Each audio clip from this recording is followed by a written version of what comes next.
eu quero dizer que as minhas primeiras observações devem ser sobre a minha chegada hoje aqui à Unicamp. Fiquei muito feliz de ver pelo caminho que aqui tem uma rua chamada Josué de Castro, outra chamada Cláudio Abramo, dois brasileiros que eu admiro muito, e tem também uma rua chamada Sérgio Buarque de Holanda. E antes de dizer que o admiro, quero recomendar a vocês a leitura do livro A Elite do Atraso, da escravidão à Lava Jato, do sociólogo Gessé de Souza, que analisa raízes do Brasil e não fica pedra sobre pedra. Quero dizer também que, durante algum tempo, porque o Ricardo não sabia o destino da nossa jornada, ele errou o caminho várias vezes, e ficamos andando entre os prédios da Faculdade de Mecânica e a Faculdade de Química. Quase chegamos a Curitiba, né? Quase chegamos a Curitiba, onde seríamos devidamente eletrocutados. Mas isso me remeteu a uma manchete da página de economia de O Globo hoje, quando fiquei preso entre a mecânica e a química, que diz assim: perda de espaço, setor em retração. Apesar do crescimento em 2017, crescimento que só o Globo viu, a indústria tem a menor participação do PIB desde os anos 1950. Ou seja, o Brasil vive hoje um processo de desestruturação institucional, como mostrou o Francisco, e econômica sem precedentes. A indústria brasileira é do tamanho daquela que Vargas pegou em 50, antes de criar a Petrobras e a Eletrobras. E esses jovens que se formarem aqui do lado, na Faculdade de Química e na Faculdade de Mecânica, provavelmente vão trabalhar em banco. Vão usar a matemática que aprenderam aqui na Unicamp para dar dinheiro a banqueiro. Porque está havendo no Brasil, como no resto do mundo, um processo de evolução do sistema neoliberal que é a financialização da economia. A economia está se transformando numa atividade bancária.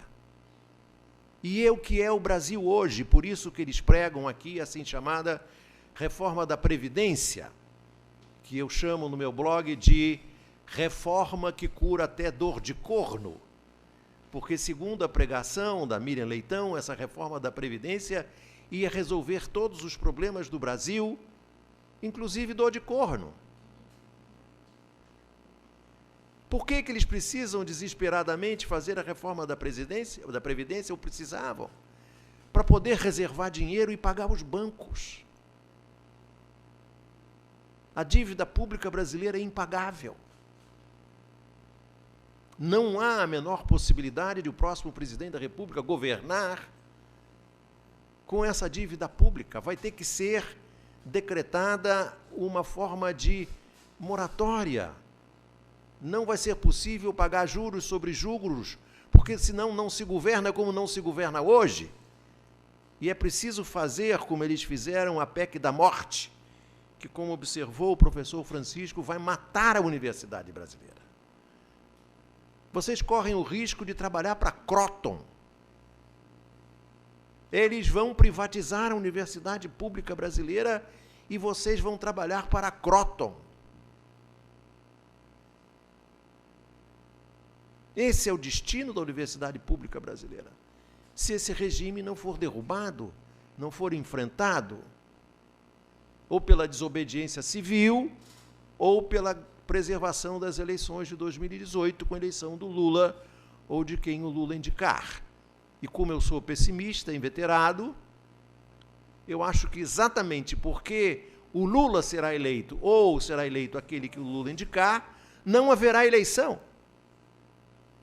Preparem-se, não haverá eleição.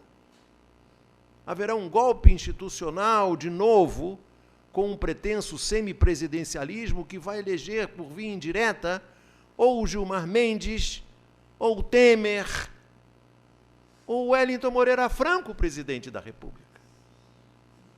Ou, mais provável, o general Etchegóis, o general que eu chamo de Etcheberry, que é uma mistura de Etchegóin com Golbery,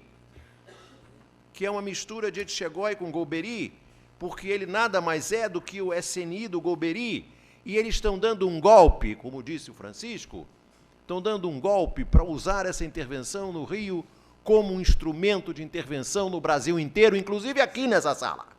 Já tem um coronel, um capitão aqui sentado no meu lugar, no nosso lugar. É para isso essa intervenção no Rio.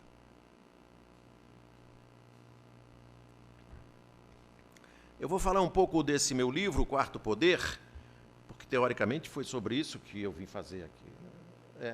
Então... Foi você que escreveu, certo? Nas horas vagas. Paulo Henrique. É um sósia. O clone. O livro O Quarto Poder nasceu de um breve curso que eu dei sobre a história da construção da televisão comercial no Brasil. Eu transformei esse curso num texto.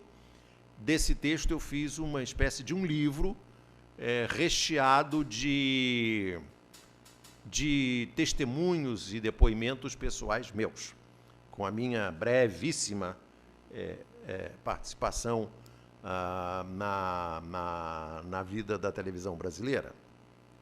E, com isso, eu escrevi um primeiro livro. Acontece que eu nesse intervalo entre escrever e publicar, porque as editoras não queriam publicar o meu livro, já que eu falava mal da Globo, eu recebi o não de aproximadamente 7 editoras. Eu contratei um jovem jornalista recém-formado na PUC aqui de São Paulo.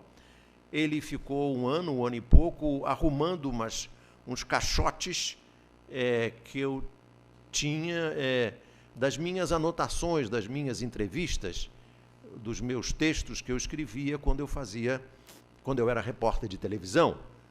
E eu precisava fazer com que essas anotações fossem legíveis, porque eu ia transformar esses textos em passagens, em offs, a serem lidos. Então, são anotações perfeitamente legíveis. E aí eu resolvi enxertar essas anotações no livro original. E, ao enxertar essas anotações no livro original, eu tive que escrever um outro livro. E esse outro livro é o resultado do Quarto Poder, que contém os meus documentos, os meus testemunhos vivos, com as minhas anotações